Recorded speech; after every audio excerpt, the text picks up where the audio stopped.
When a person reflects on the brain's functions, the brain is essentially reflecting on itself.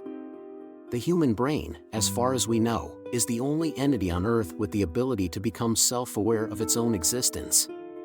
Not only does it recognize its existence, but it also spends its entire life searching for the reason why it exists.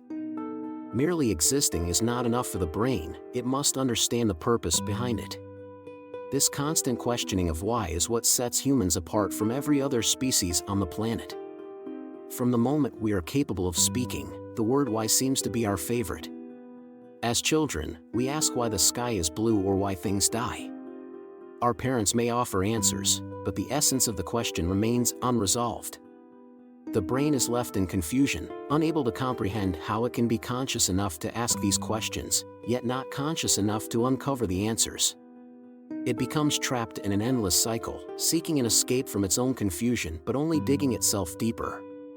So, what should we do? Should we follow the brain down this rabbit hole of uncertainty?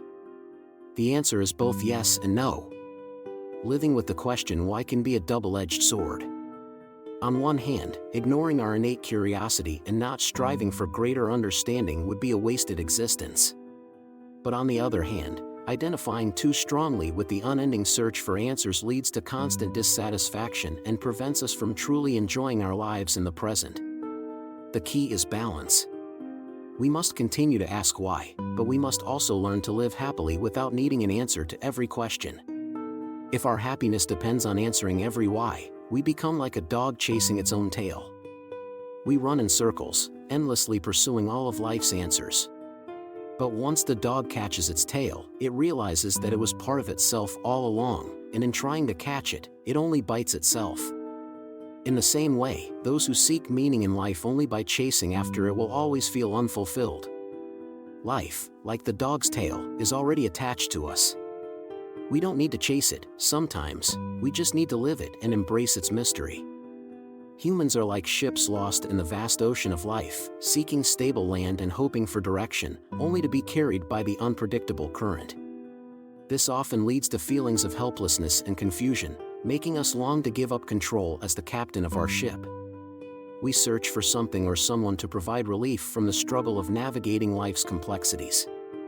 This escape often comes in the form of intoxicating substances, which promise to give us control over our journey, but their destination is often self-destruction and dependency.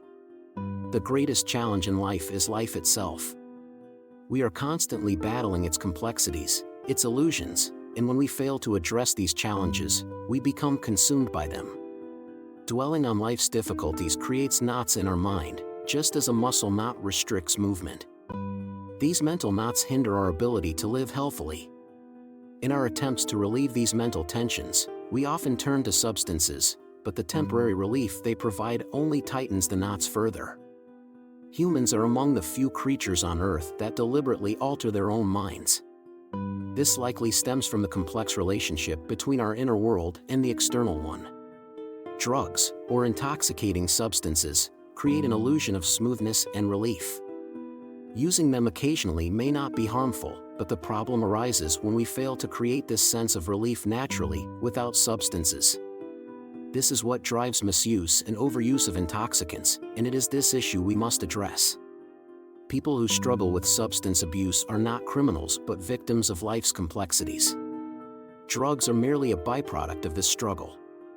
A person who feels fulfilled does not need to alter their state of mind constantly. As a society, we need to understand and show compassion for this reality. To address substance abuse effectively, we must first understand how to handle the deeper, human struggles that lead to such behaviors.